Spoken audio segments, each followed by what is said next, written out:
আমাদের যুবকরা আমাদেরকে মাঝে মাঝে প্রশ্ন করে, হুজুর প্রেম করা যাবে কিনা? কে বললে প্রেম করা হারাম? যদি কেউ বলে প্রেম করা হারাম, গুনার কথা।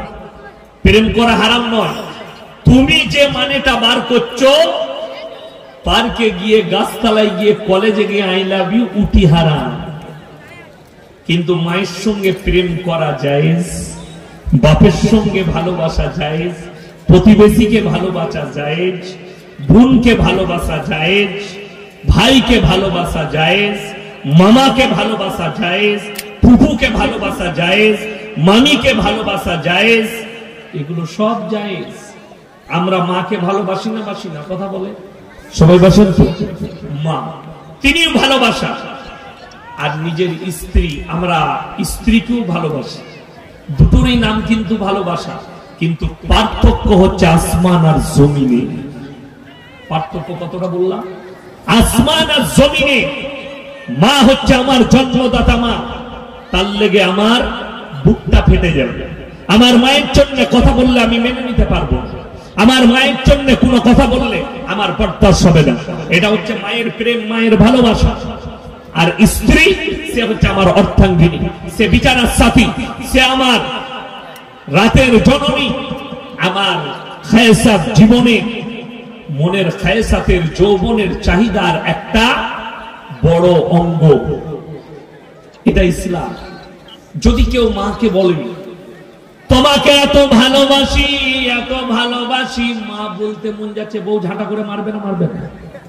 কথা বলে, বউ ঝাঁটা জুতো করে মারবে না? যে হারাম করে আমাকে কি করে মা বলবি, আটকুড়োর বেটা। যেমন মাকে মা বলা যাবে না, বউকে মা বলা যাবে না। মা আর বিবির মধ্যখানে দুটোই শক্ত ভালোবাসা, পার্থক্য আসমান আর জমিনে। ওই রকম আল্লাহ এবং রাসূল, তার মধ্যখানে যে দেওয়ালটা আল্লাহ দিয়েছে, দুটোই মহব্বতের পাত্র। একটা হচ্ছে রাজা বান্দাগি, ইবাদত হবে একমাত্র আল্লাহ, আদর্শ চলাফেরা, উঠা বসা, আখলাক চরিত্র হবে নবীজি সাল্লাল্লাহু আলাইহি সাল্লাম। এই দুটোর মধ্যে পার্থক্য আছে আসমান আর জমিনের। আল্লাহ পার্থক্য বুঝালেন। আমার আল্লাহ রাব্বুল আলামিন নবীজিকে বললেন, হে নবী, তুমি পৃথিবীর মানুষকে বলো, কুল ইন্নামা আনা বাশারুম মিসলুকুম ইউহা ইলাইয়া আন্নামা ইলাহুকুম ইলাহুন ওয়াহিদ ফামান কানা ইয়ারজু লিকা রাব্বিহ ফালইয়ামাল আমালান সালিহান ওয়া লা ইউশরিক বিইবাদাতি রাব্বিহ আহাদা। সূরা কাহাফ একবারই শেষ হয়।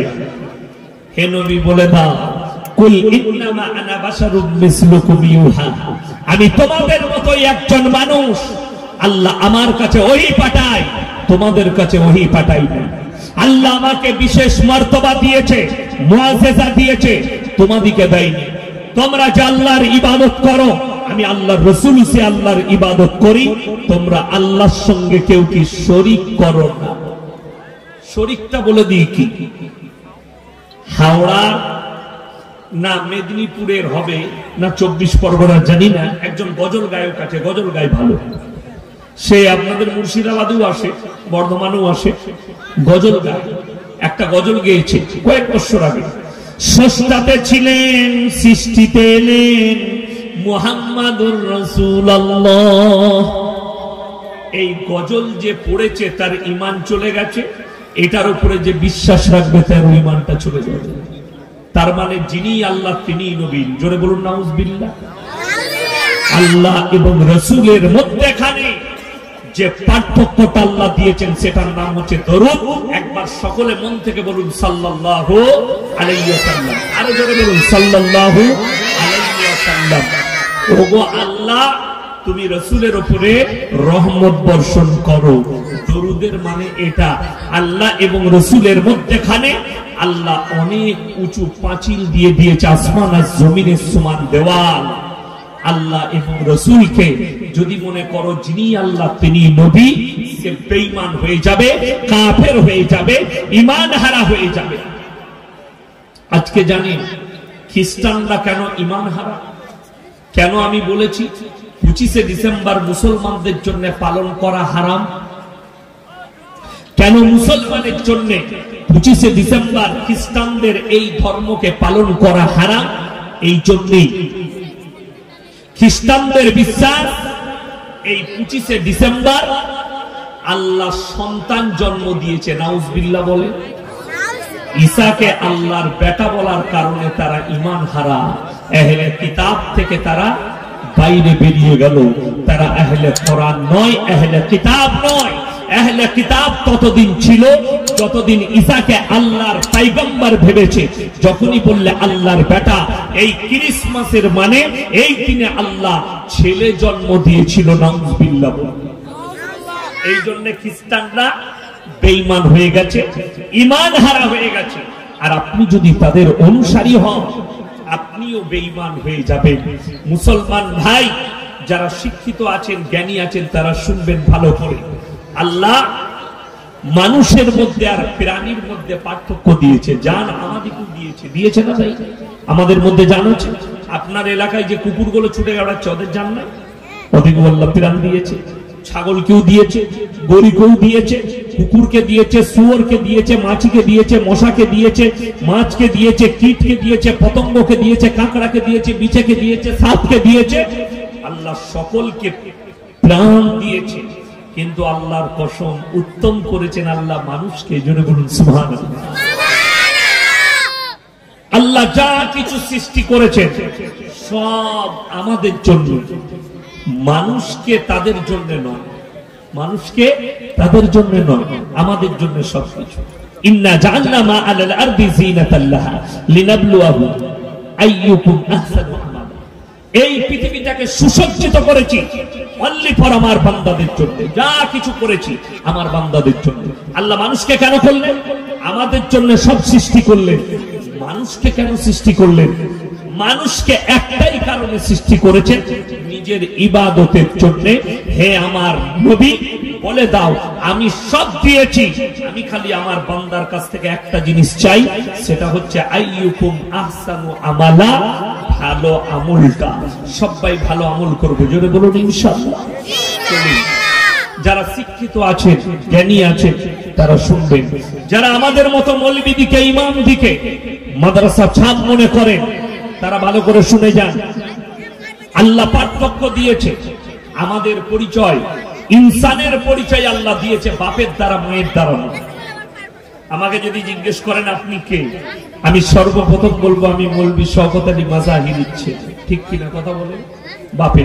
আমি যদি এই গ্রামে কেউকে জিজ্ঞেস করি আপনি কে, বলবে তার বাপ যদি মারা যায় তাও বলবে আমি মৃত অমুকের ছেলে। ঠিক কিনা কথা বলে? তার মৃত বাবার নাম নিবে, আমি মৃত অমুকের ছেলে। আমার ভাই, ছাগলের ছানা হলে আপনারা কি বলেন? পাঠার ছানা বলেন না ছাগলের? কথা বলে না? ছাগলের। কুকুরের ছানা হলে বলেন কুকুরে। গায়ের বাচ্চা হলে কেউ ষাঁড়ের বাচ্চা বলে না, বলে গায়ের বাচ্চা। কেন? আল্লাহ জানোয়ারের পরিচয় দিয়েছে মায়ের দ্বারা, ইনসানের পরিচয় দিয়েছে বাপের দ্বারা। যে শিক্ষিতরা আমাদেরকে মাদ্রাসা ছাপ মনে করছে, যারা পশ্চিমী দুনিয়াকে ফলো করতে চাইছে, যে আমরা পশ্চিমী দুনিয়াকে ফলো করব, তাদের কাছে টেকনোলজি আছে, তাদের কাছে নাসা আছে, তাদের কাছে বিজ্ঞান আছে, তাদের কাছে প্রযুক্তি আছে। এই মৌলবীদের কাছে কোরআন হাদিস ছাড়া আর কিছুই নেই। তাদেরকে বলে যাচ্ছি, অন্তরের কানটা খুলবেন, এই কানটা নয়। এই কান তো এমন কান, এদিকে ঢুকে এদিকে বেরিয়ে যায়। অনেকজন তো জলসায় আসে লুঙ্গি পরে, ওঠার সময় লুঙ্গিটা ঝেড়ে দিয়ে মালগুলো এখানেই ঝেড়ে পালিয়ে যায়। ওই মাল হবেন না।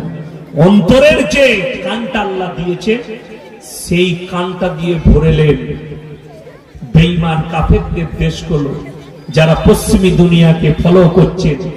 London, America, German, Japan, Australia, Brazil, উত্তর কোরিয়া, দক্ষিণ কোরিয়া, চাইনা, এই দেশগুলো, এরা এদের দেশে মানুষ কিসের পরিচয়ে থাকে দেন? আমরা দেখবেন ছোটবেলায় যখন আমরা কি করতাম, খেলা করতাম, আমাদের বাপ চাচারা ইয়ারকি মেরে বলতো, বে তোর বাপের বিয়ে দেখেছিস? বলতো না? বলতো না? এখন কিন্তু কেউ বলতে পারে না। এখন মানুষ সিরিয়াস। মানুষের মধ্যে মানবতা নাই, সবর নেই, ধৈর্য নেই, ভালোবাসা নেই, মহাব্বত নেই। ঠিক বললাম না ভুল বললাম? আগে পাড়ার ছেলেরা কি করতো, চাচির দরমা থেকে মুরগি নিয়ে খেয়ে নিত। দিয়ে বলতো চাচি তোমার একটা মুরগি খেয়েছি। আরে বলেই নিতে পারতিস, ভালো করেছিস, যা। ঠিক কিনা? এখন যদি মুরগি খাই মার্ডার হয়ে যাবে। যদি বলেন না হবে না, তাইলে তোমার জানা নাই এটা মুর্শিদাবাদ জেলা না বর্ধমান? মুর্শিদাবাদ। মুর্শিদাবাদ জেলা, জায়গাটা কোথায় বলবো না, থানাটাও বলবো না। একটা ডিমকে কেন্দ্র করে, আজ থেকে 8 বছর আগেকার কথা বলছি, পেপারের হেডলাইন, একটা ডিমকে কেন্দ্র করে 11টা মার্ডার হয়েছে। শুধু একটা মুরগির ডিম। ও বলছে আমার মুরগির, ও বলছে আমার মুরগির, দিয়ে 11টা মার্ডার। ও ওকে হেসুয়া করে মেরেছে, ও ওকে হেসুয়া করে ছুটাইছে। এটা আমি বানানো গল্প বলি। যদি মোবাইল থাকতো আজকে রেকর্ডিং থাকতো, সেই যুগে ইউটিউব ছিল না। এটা আমি 3 বছর আগেকার খবর বলছি। মালদা জেলায় একটা বাচ্চা ছেলে গাছের আম পেড়েছে, তাকে হেসুয়া করে মুসলমান ছুটি দিয়েছে। বাচ্চাটা মার্ডার হয়ে গেল। বাচ্চা ছেলে হেসুয়া করে ঘাড়ে ছুটি দিয়েছে, বাচ্চাটা মারা গেল, গর্দনটা কেটে। কেন? একটা আমের জন্য। একটা আমকে শুনেলে সেই যুগটা সেই যুগ ছিল না। আমাদের বাপদাদাদের যুগ যেটা ছিল, সেটা মিল, মহব্বত, প্রেম, প্রীতি, ভালোবাসার, ভ্রাতৃত্বের যুগ ছিল। যেমন উদাহরণ পাবে, উদাহরণটা দিই। দেখবেন আগেকার যুগে অনেক মানুষের, তাতে হিন্দু হোক মুসলিম হোক, 50 বিঘে 100 বিঘে 150 বিঘে জমি থাকতো। থাকতো না? থাকতো না। গাদা জায়গা, বড় লোক। তাকে এসে গরিব মানুষ বলতো, বাবা মুনিম, আমার জায়গা নেই, ছেলে পিলে দিকে বাস করবো, একটা ঘর করার জায়গা দাও। জায়গা লিবি? ওই পারে আমার 5 কাঠাটা আছে, ওখানে করলিগা, যা ওইটা তুলি লিগা। ঠিক বললাম না ভুল বললাম? এখন তো ভাইকে, মায়ের পেটের ভাইকে 1 ইঞ্চি জায়গা ছাড়ছে না। এটা হাসির কথা নয়, আমি বাস্তব বলছি, খালি পরিবর্তনটা বলছি। পৃথিবী কিয়ামত যত কচা আসবে, মানুষ তত হিংস্র হবে, জীবজন্তু জানোয়ারে পরিবর্তন হবে। শুনে নে, যারা যুবক আছো, যারা শিক্ষিত আছে, শুনে নে, যারা ফিল্মি দুনিয়াকে ফলো করে, যারা খেলার দুনিয়াকে ফলো করে, যারা প্লেয়ার দিকে ফলো করে, আমাদের মতো মৌলবি দিকে যারা মাদ্রাসা ছাপ মনে করে, তারা শুনে, লিওনেল মেসি বলে একটা মারাত্মক প্লেয়ার আছে আর্জেন্টিনা। কোন ক্লাবে খেলে জানি না, তার খেলাও মাঝে মাঝে ফেসবুকে আসে, দেখতে পাই, ভালো খেলে। তার প্রচুর ফ্যান আছে, ফ্যান ফলোয়িং। কারা? অমুসলিমরা লয়, মুসলিমদের যুবক বলছি। তার বায়োডেটাটা বার করো গুগল থেকে। তিনি কখন বিয়ে করলেন, কাকে বিয়ে করেছে। সে যখন বিয়ে করতে গেছে, তার 5 বছর না 3 বছরের মেয়েকে নিয়ে তার মাকে বিয়ে করতে গেছে। এটার নাম রিলেশনশিপ, বিয়ের আগে ছেলে। এটা 1 নম্বর গেল। যিনি পৃথিবীর ফুটবল সম্রাট যাকে বলা হয়, 2 জন আছে। একজন হচ্ছে ফুটবল সম্রাট, আর একজনকে বলা হয় ফুটবলের রাজা। তিনি হচ্ছেন প্লে, আর মারাদোনা হচ্ছে সম্রাট। এই ডিয়েগো মারাদোনা তার 9 বছরের মেয়েকে নিয়ে তার মাকে বিয়ে করতে গেছে। মানে 9 বছর আগে ছেলে জন্মগ্রহণ হয়ে গেছে। তারা দেখেছে হ্যাঁ আমাদের সংসার করা যাবে, তখন তার মাকে বিয়ে করে গেছে। ছেলে বিয়ের আগে। যদি বিয়েটা না হতো, সেই মেয়েটা মায়ের পরিচয়ে বেঁচে থাকবে London, America, Japan, German, Brazil, Argentina, Australia, আপনার কোস্টারিকা, তারপরে আপনার যতগুলো বেঈমান কাফের দেশ আছে, চাইনা থেকে উত্তর কোরিয়া, দক্ষিণ কোরিয়া, এই দেশগুলোই পার্লামেন্টে পাস হয়ে গেছে। এরপর থেকে যতগুলো ছেলে বাস করবে, তারা যদি চায় তার নিজের মায়ের পরিচয়ে বাস করবে। আল্লাহর কসম করে বলছি, শিক্ষিত দিকে বলছি, কাগজ থাকে তা নোট করুন। আমার এই ভাষাটা লাকিরের মতো ঘুরবে, আমি মারা যাব, কিয়ামতের সকাল পর্যন্ত ইসলামে এই বাচ্চাটা জায়েজ হবে না, এই বাচ্চাটা হারাম থাকবে, হারাম আছে কিয়ামতের সকাল পর্যন্ত। এটা অবৈধ সন্তান, অবৈধ সন্তান। এটাই হচ্ছে ইসলাম, কখনো নয়। যদি বিনা বাপে জন্মগ্রহণ করে, হারাম আওলাদ, হারাম আওলাদ। যদি তার বাপ না থাকে, যদি বলে মা রাস্তায় জিনা করেছে, বাচ্চা হয়েছে, এদের মধ্যে আর এই জানোয়ারদের মধ্যে পার্থক্য নেই। আল্লাহ কিন্তু ইনসান আর জানোয়ারের পার্থক্য বুঝালেন, যে একটা জানোয়ার, একটা গরু পালে চড়তে যায় মাঠে, 5টা ষাঁড় থাকলে 5 জনই মিলামিশা করতে পারে। কার বীর্য থেকে বাচ্চা হয়েছে এটা আমার আল্লাহ ছাড়া কেউ জানে না। কিন্তু আল্লাহ তাআলা ইনসানের পরিচয় দিয়েছে বাপের দ্বারা। তোমার বাপ আর মায়ের বিবাহ হয়েছে, নিকাহ হয়েছে, মিলামিশা হয়েছে, তুমি তোমার বাপের সন্তান। আমাদের অনেক মায়েরা মনে মনে করে ইসলামে ছেলেরা 4টা বিয়ে করতে পায়, মেয়েরা কেন পায় না? ঠিক কিনা বলে না? বলে না, মেয়েরা কেন পায় না? তার বহুত বড় লজিক আছে। মায়েরা যে শিক্ষিত মেয়েদের ব্রেনে এটা ঘুরছে, একটা পুরুষ 2টো বিবি রাখতে পাবে, কিন্তু একটা মেয়ে কেন 2টো স্বামী রাখতে পাবে না? তার বহুত বড় একটা হিস্ট্রি আছে। ইমাম আবু হানিফা রাহিমাহুল্লাহ, তিনার কাছে একদল নারী হাজির হলো, তারা পর্দার মধ্যে আছে। কি ব্যাপার? বললে নারীদের কাছ থেকে একটা প্রশ্ন এসেছে যে একটা পুরুষ, তখন কিন্তু টেকনোলজির যুগ ছিল না, এখন কিন্তু কেউ যদি বলে এই বাচ্চাটা আমার নয়, নিজের স্ত্রীর পেটের বাচ্চাকে যদি অস্বীকার করে, ডিএনএ পরীক্ষা করলে, রক্ত পরীক্ষা করলে ধরা পড়ে যাবে। ঠিক কিনা কথা বলে? ধরা পড়ে যাবে যে এই বাচ্চাটা মধ্যে তোমার রক্ত আছে, তোমার ডিএনএ আছে, ধরা পড়ে যাবে পরীক্ষা করলে সায়েন্সে। আমার ভাই, সেই যুগটা টেকনোলজির যুগ ছিল।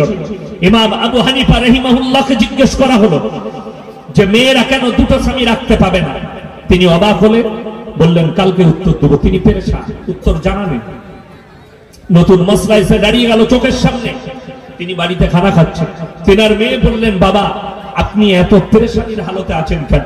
বললে আমার কাছে এমন একটা মসলা দাঁড়িয়েছে, আমি যার উত্তর খুঁজে পাইনি। বলে কি? বলে মেয়েরা এই প্রশ্ন করেছে কেন একটা পুরুষ 2টো স্ত্রী রাখতে পায় ইসলামী শরীয়তে, 4টা বিয়ে করতে পাবে, কেন একটা মেয়ে 4টা বিয়ে করতে পাবে না, 2টো বিয়ে করতে 2টো স্বামী রাখতে পাবে না? তিনার মেয়ে বললে, আব্বা আমার কাছে পাঠিয়ে দাও মেয়েটিকে। তারপরের দিন মেয়েরা পর্দায় এসে দাঁড়িয়েছে। ইমাম আবু হানিফা রাহিমাহুল্লাহ বললে, আমার মেয়ের কাছে পাঠিয়ে দাও এদিকে, সে উত্তর দেবে। ইমাম আবু হানিফা রাহিমাহুল্লাহর মেয়ে এত ব্রিলিয়ান্ট ছিলেন, তিনি বললেন, সবারই হাতে একটা করে কটোরা দিয়েছেন, বাটি। বললে তোমরা নিজের নিজের স্তনের দুধ বার করে নিয়ে এসো। সবাই বার করেছে, একটা পাত্রের মধ্যে ঢালা হলো। তারপরে ইমাম আবু হানিফা রাহিমাহুল্লাহর মেয়ে বললে, তোমরা নিজের নিজের দুধগুলো বার করে দাও। বলে এটা কি করে সম্ভব? এটা তো আর সম্ভব নয়, দুধগুলো মিশে গেছে। বললে ওরে নেমক হারাম মেয়েরা, একটা স্ত্রী যদি 2টো স্বামী রাখে, স্বামীর পেটে বাচ্চা পয়দা হয় না, নারীর পেটে হয়। তোমার পেটে যদি বীর্য যায়, বাচ্চাটা কার? এটা নিয়ে দ্বন্দ্ব তৈরি হবে। তাই ইসলামে 2টো বিয়ে জায়েজ নাই। একটা নারী 2টো স্বামী রাখতে পাবে না, কিন্তু একটা স্বামী যদি 2টো স্ত্রী থাকে, প্রথমের সঙ্গে মিলামিশা করলে যে বাচ্চা হবে ওরই হবে, দ্বিতীয়টার সঙ্গে মিলামিশা করলে যে বাচ্চাটা হবে ওই একটা স্বামীরই। 4টা বইয়ের মধ্যে 4 জনের বাচ্চা একটা স্বামীরই হবে। জোরে বলুন সুবহানাল্লাহ। এতে সন্দেহ নেই। কিন্তু একটা স্ত্রীর সঙ্গে যদি 4 জন মিলামিশা করে, বাচ্চা কার? জানোয়ারের মতো পরিণত হয়ে যাবে। যেমন একটা ছাগলকে 5টা পাঁঠা যদি মিলামিশা করে, কার বীর্য থেকে হয়েছে এটা আমার আল্লাহ ছাড়া কেউ জানে না। ঠিক কিনা কথা বুঝতে পেরেছে? জানোয়ারের মতো হয়ে যাবে। ইসলাম এত সুন্দর, আল্লাহ তাআলা আপনাকে ঈমানদার করেছে। একবার আলহামদুলিল্লাহ বলুন। চলুন এরপরে আরেকটু আগে যাই।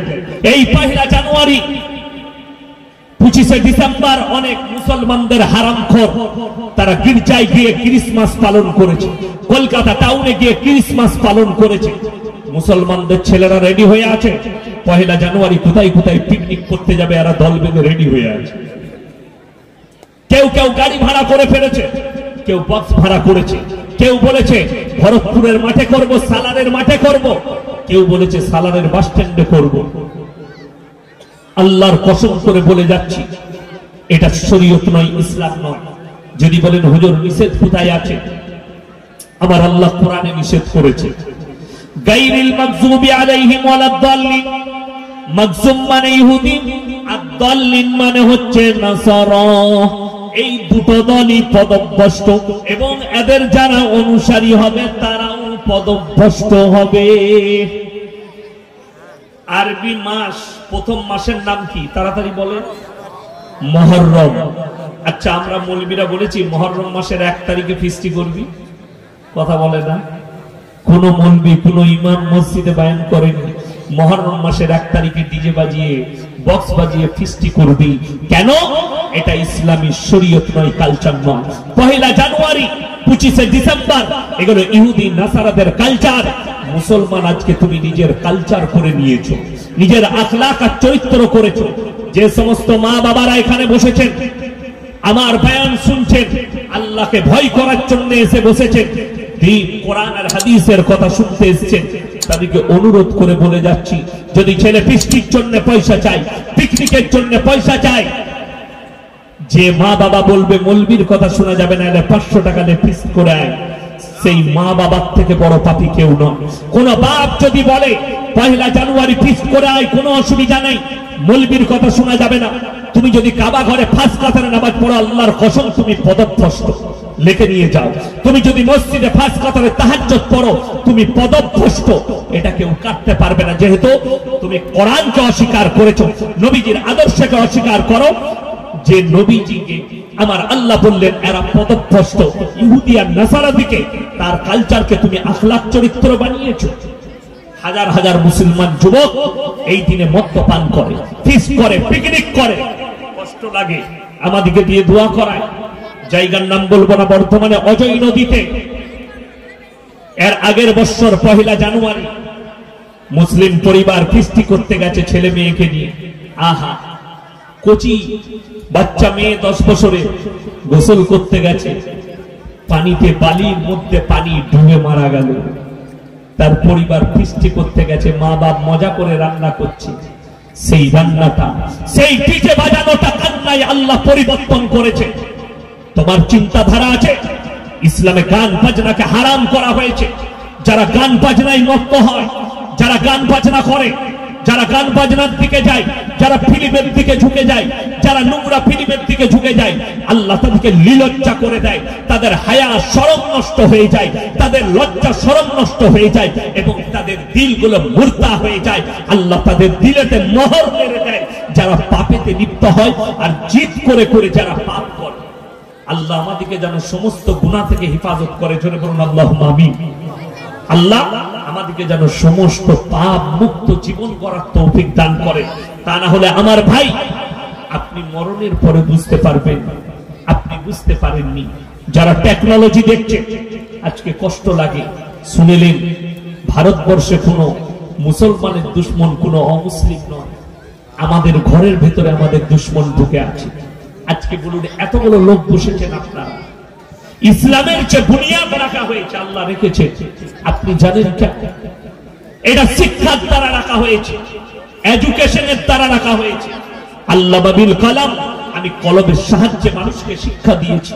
আজকে আপনার কাছে কলম নেই, টাকা আছে, আজকে আপনার কাছে পয়সা আছে, শক্তি আছে, কিন্তু আপনার কাছে কলম নেই, মানে আপনার কাছে শিক্ষা নেই। আপনার কাছে শিক্ষা না থাকলে আপনি কখনো এগিয়ে যেতে পারবেন না। টাকার দ্বারা এগোনো যায় না, পয়সার দ্বারা এগোনো যায় না, সম্পদের দ্বারা এগোনো যায় না। আপনার ভুল হচ্ছে, যার টাকা আছে সে মানুষ হয় না। আজকে সমাজের পরিবর্তনটা এই জন্যই হয়েছে। মুসলমান আজকে শোনো, আপনারা সকলে জানেন, মায়েরা শুনবেন, প্রত্যেকটা নরনারীর জন্য ফরজ দ্বীনি ইলম হাসিল করা। কি বললাম? দ্বীনি ইলম হাসিল করা প্রত্যেকটা মুসলমান নরনারীর জন্য ফরজ। এটা জানেন না? জানেন? আমি বলে যাচ্ছি, 90% 100 জনের মধ্যে 90 জন মানুষের মধ্যে দ্বীনি ইলম নাই, যার কারণে আপনার কাছে হারাম হালালের বিচার করার ক্ষমতাও নাই, দ্বীন আর বদ্দীন চিনার ক্ষমতা নেই। আপনার কাছে কানা বেগুন আর ভালো বেগুন চিনার ক্ষমতা নেই, পচা টমাটোর আর ভালো টমাটোর চিনার ক্ষমতা নেই। আপনার কাছে আপনি অন্ধর মতো, যার কাছে দ্বীনি ইলম নাই, সে সমাজে একটা ধর্মের দিক দিয়ে সে অন্ধের মতো হয়ে গেছে। তার কাছে আলো আর অন্ধকার দুটোই সমান, যার কাছে দ্বীনি ইলম নাই। বলে দিই, মুসলমান আপনি বলেন, হুজুর দোয়া তো করি, দোয়া কবুল হয় না। কেন হয় না? তার একটা শর্ত আছে। শর্ত হচ্ছে, দোয়া কবুলের জন্য প্রথম শর্ত হালাল খাবার, হালাল মাল খাওয়া। সবাই খাবেন? জোরে বলুন ইনশাআল্লাহ। বড় কষ্ট লাগে।